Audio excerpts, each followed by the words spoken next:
Auto కార్మికుల సమస్యలు పరిష్కరించాలంటూ రాష్ట్ర వ్యాప్తంగా బీఆర్ఎస్ నిరసనలు చేపట్టింది. మహిళలకు ఉచిత బస్సుతో ఆటో కార్మికుల జీవితాలు కష్టాల్లో పడ్డాయని మాజీ మంత్రి హరీష్ రావు ఆందోళన వ్యక్తం చేశారు. 2 ఏళ్ల కాంగ్రెస్ పాలనలో ఒక్కో ఆటో కార్మికుడికి 24,000 రూపాయల బాకీ పడిందని హరీష్ ఆరోపించారు. లక్షల కోట్లతో మూసీ ప్రాజెక్టు, ఫ్యూచర్ సిటీ ఫండ్లు చేస్తున్న రేవంత్ రెడ్డికి ఆటో డ్రైవర్లకు డబ్బులు ఎందుకు ఇవ్వడం లేదని ప్రశ్నించారు.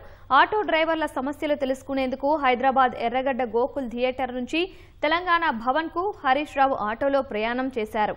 మద్యం టెండర్ల ద్వారా వచ్చిన 3,000 కోట్ల రూపాయల్లో 1,500 కోట్లు ఆటో కార్మికులకు ఇవ్వాలని హరీష్ సూచించారు. మరోవైపు సికింద్రాబాద్ జబ్బార్ కాంప్లెక్స్ నుంచి రాణిగంజ్ వరకు మాజీ మంత్రి తలసాని శ్రీనివాస్ ఆటో కార్మికుల సంఘీభావం ప్రకటించారు.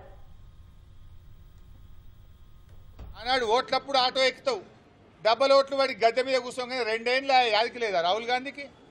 ఈరోజు రేవంత్ రెడ్డి కళ్ళు తెరిపియాలని, రాహుల్ గాంధీకి ఆటో కార్మికుల బాధ తెలవాలని బీఆర్ఎస్ పార్టీ రాష్ట్ర వ్యాప్తంగా ఆటోలెక్కి ఈ నిరసన కార్యక్రమాన్ని చేపడతా ఉన్నాము. వెంటనే బాకీ పడ్డ 24,000 రూపాయలు ఈ రాష్ట్రంలో ప్రతి ఆటో కార్మికునికి ఇవ్వాలి. అంత కలిపితే ఎంత అవుతుంది? 1,500 కోట్లు అవుతుంది. మొత్తం ఆటో కార్మికులకు బాకీ పడ్డ 24,000 ఇస్తే 1,500 కోట్లు అవుతుంది. మొన్న నువ్వు మద్యం దుకాణాలు పెట్టినావు కదా, 3 లక్షలు ఫీజు పెంచినావు, మద్యం సీసాల ధరలు పెంచినావు, బీర్ పెంచినావు, విస్కీ పెంచినావు. మొన్న మద్యం అప్లికేషన్ల మీద నీకు 3,000 కోట్ల రూపాయలు డబ్బు వచ్చింది కదా, ఒక సగం ఇచ్చేయి మా ఆటో కార్మికులను యాడ్ చేసుకుంటారు. ఆటో కార్మికుల్ని కాపాడుకో అని చెప్తా ఉన్నాం.